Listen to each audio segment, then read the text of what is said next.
All the speculation and everything with Scream 7, we don't know which direction they're going to take, especially with all these rewrites and people leaving the project, and then we got Guy Busick back as the writer. I'm telling you right now, there's ways to fix this. Hello, sinners. It is I, Father Evil, and I invite you to Destination Station on YouTube. Bagels and go to Destination Station. This buddy is the bomb. Love him. Yep. Fucking A. Yep. I had to say that for a reason. Freddie, take that, motherfucker. All right. Okay. Fuck you. Jamie Kennedy. Subscribe to my man, Destination Station right now if you want the best content.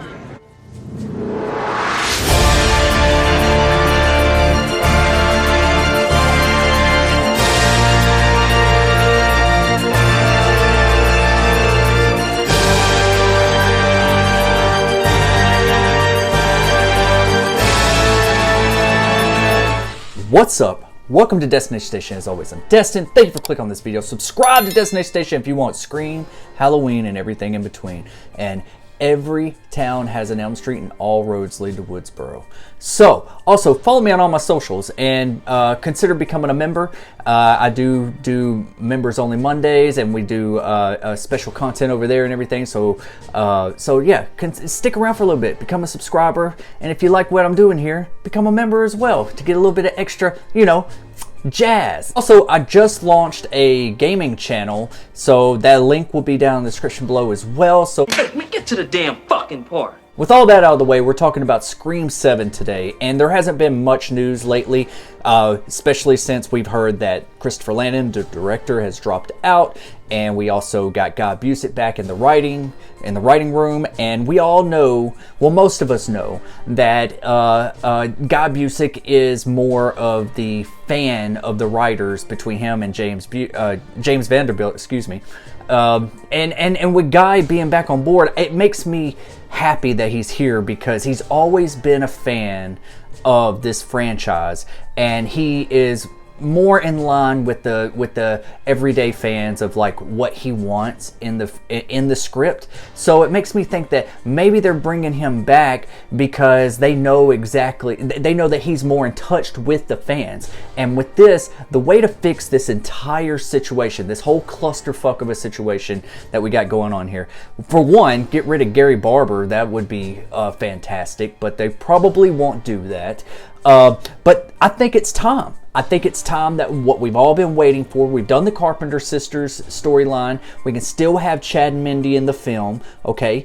If there are new leads, maybe. But I don't think they should be our new leads. I still think that they should still get the same amount of screen time as they've had in the last two films. I don't know if they're ready to lead a movie or not. I know that we'll probably definitely get Gail back. I know it's not confirmed. None of this stuff is confirmed, so please take it with a grain of salt. Hopefully we get Kirby back. I don't feel like she got enough time to shine in the last one, but we all want Neve Campbell back, right? I think that's our saving grace, but we don't know if she's coming back. But if you are Spyglass and you are Guy Busick, I would be writing around fan service. I think they need to double down on it, especially at this time, and give the fans what they want, because you got all the fans upset right now. Especially, a lot of people are wanting to boycott this movie of Scream 7, and we don't know if it's going to be a reboot, a requel, a retelling, whatever. I don't want any of that stuff, okay? I especially don't want a remake or anything like that. I know some people have ideas of it being a direct sequel to Scream 4, and we kind of forget about Scream 5 and Scream 6. I don't want that either. I don't want to disrespect what we've already built up here, because I do like the Christina Carpenter sisters. I do like Chad and Mindy. They could be an asshole and do the whole it's a movie within a movie, and then they like cut the ending of Scream 6, and they cut, and then they're like on a stab set, and it's like stab within stab, and then you'd be getting meta on top of meta on top of meta, and it would get really confusing, and you really don't want to do that. I think you need to bring it back to basics. Either do a prequel to the Maureen Prescott's storyline a little bit of like how building up how Roman and Billy got together, and how Roman influenced Billy and Stu to kill Maureen and do all this kind of stuff leading up to Casey Becker's murder. that's something I'm working on right now. I'm going to be launching a Kickstarter very, very soon. I'm working on the script right now to do a fan film. I'm hoping to get some backing on that because this is something I wanted to be made for a very long time. So more on that in the future. But they don't need to get rid of any of the sequels or anything like that. They need to make it a Scream 7 movie. They need to make it, I really think that it should open up, and a lot of people probably don't agree with this. 2 different deaths, one or two of the different deaths. I think it needs to be either Gale Weathers, and this brings Neve back into the situation, maybe to New York or something, maybe for a funeral or something. But Gale Weathers biting the dust because she's got more lives than a cat. Remember that? Whenever Cotton Weary said that, it's time for her time to run out. They did it to our boy Dewey. I wish we still had him there, but Gale could be our new lead. It's happened kind of in the past. It happened with Scream 3 where Dewey and Gale were the leads. So we could be following Gale, Chad, Mindy, and Kirby or something like that. It could be something like that, and don't forget about Danny for Sam's boyfriend from Scream 6. He could make a return. He could be the opening kill. That's not going to hit us as hard. I don't see how that really brings in Sydney, but they need a way to bring in Sydney.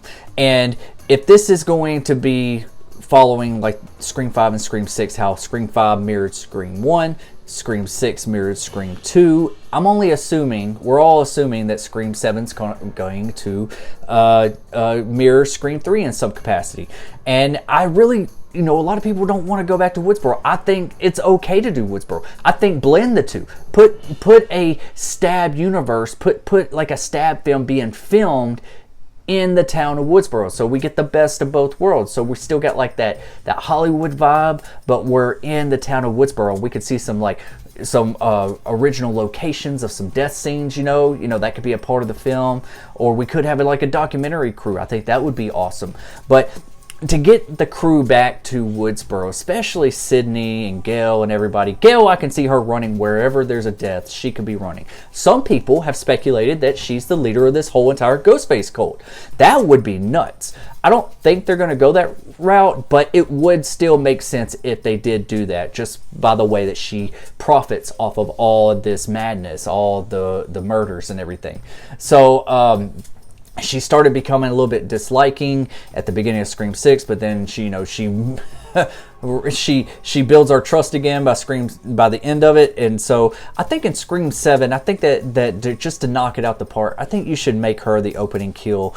And if it's not Gale, then I would say my second up would be Martha Meeks, Chad and Mindy's mom. She's got connections to all of the all of the characters, even legacy characters, and that would get everyone back to Woodsboro. Like maybe that's what brings everybody back, and then once they get there, they realize that that it's not. It's another Ghostface thing. So Gale comes running.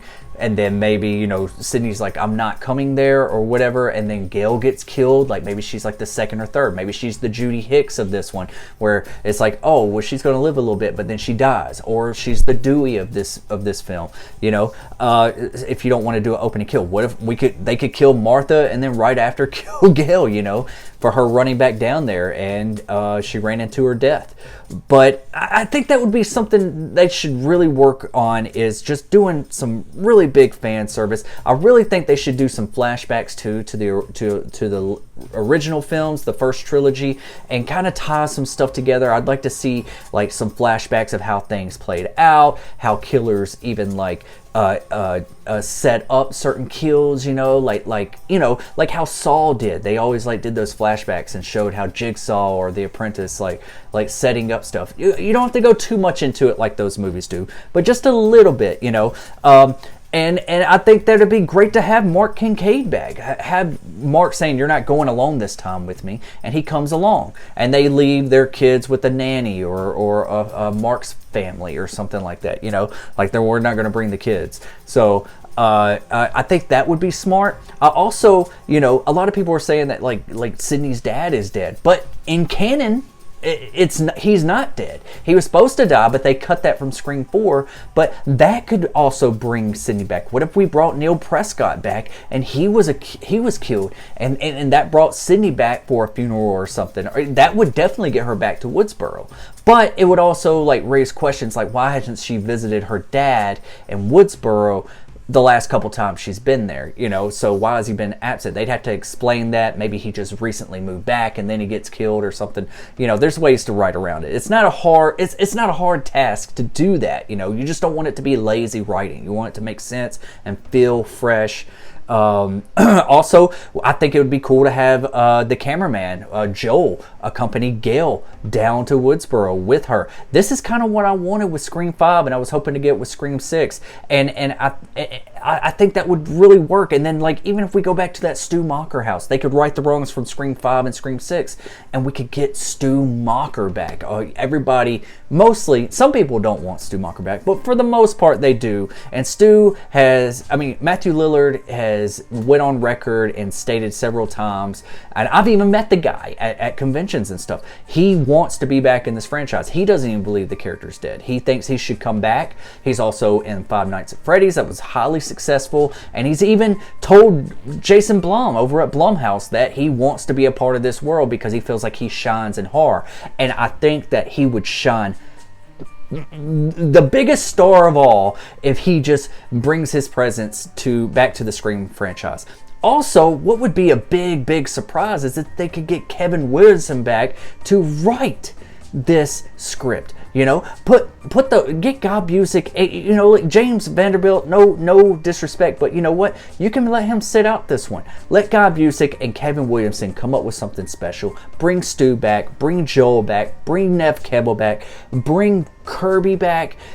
You know, I think that's what they need to do. Mark Kincaid, they need to double down on fan service. And you could bring it back to where all these past, you know, survivors come back, and you're like, if they're the main focal point and they start getting killed one by one or something, that's going to hit us like every single time something happens. And yes, it's going to suck, but I think it would be really, really wise. And if they do make this being like, okay, well, this is the trilogy, this is the conclusion of this one, you know, we could have that big showdown between Sidney and Stu that we've always wanted, that I think it would be a perfect send-off. And it could also, maybe they leave it open to where they could do a Scream 8, because if it is successful, it's not going to stop here.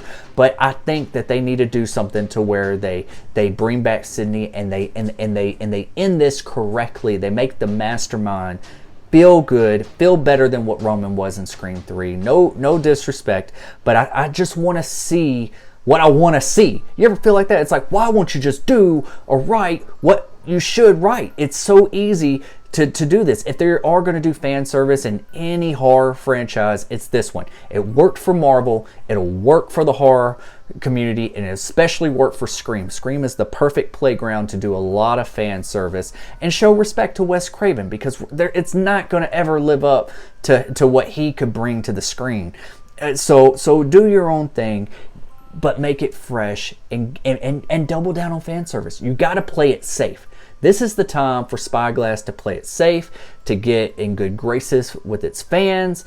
We're all kind of just like, we don't know what to do with this. I really think the movie's probably going to fail financially if it doesn't double down on fan service.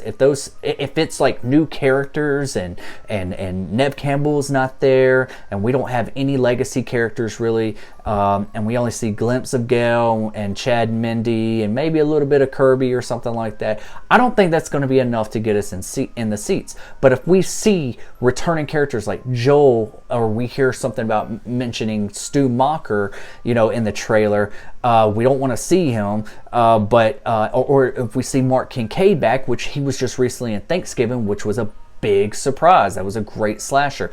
He's coming back into horror. It's the perfect time to bring all these characters together and let's have one big ass send off and bring that voice modulator back. I think that would be a fun touch. I think it'd be really cool if they do kill off Gale, if they use that voice modulator and the killer uses Dewey's voice to kind of get under her skin and kind of weaken her a little bit. That was really sick, but it would give a good cameo for Dewey as well, for David Arquette. I would love to see him back.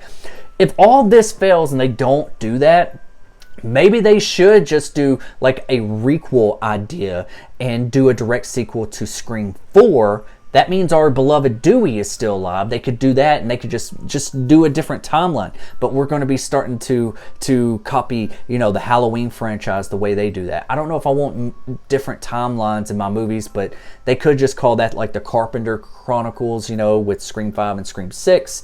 And then we start fresh, you know. If they do the requel angle as far as like a direct sequel to Scream 4, and they'll have to like retcon a couple things, still bring Kirby back, you know, have Dewey there, don't kill him off this time. You can kill Gale, I'm okay with that, but don't call it Scream 7, don't put a number, don't even call it Scream 5. You're gonna have to like come up with something fresh, like Scream Returns or Scream. I don't call it Scream Resurrection, whatever. I think that was actually one of the seasons of the MTV show. Anyways, what do you guys think about this? What do you think will save this franchise at this point? What do you want to see? Put all the negativity to the side, okay? Let's don't think about Gary Barber. Let's don't think about the people that have left. You know, let's think about like how can we make this work? What would you want to see? How would you fix it if you were in the producer's chair and you're like, okay, this is what we're going to do. If you're in that writer's chair and you're like, hey, this is how I want this to play out. Write this. I want to hear your thoughts. What is your Scream fix? That's what I want to know. Let me know in the comment section below. This is a long video, going on almost 15 minutes. Love you guys. Subscribe to Destination Station if you haven't already. I think they should double down on fan service as much as possible at this point. It's a safe bet, and you got to get in good graces with us again. And follow me on all my socials, my new gaming channel. Consider becoming a member so you get exclusive content and hang out with me on live streams and stuff. And we do have live streams Monday, Wednesday, Friday. Scream Talk, Friday night, 10 p.m. Central. See you guys later. I'll see you on another time. I'll be right back. I'll be right back.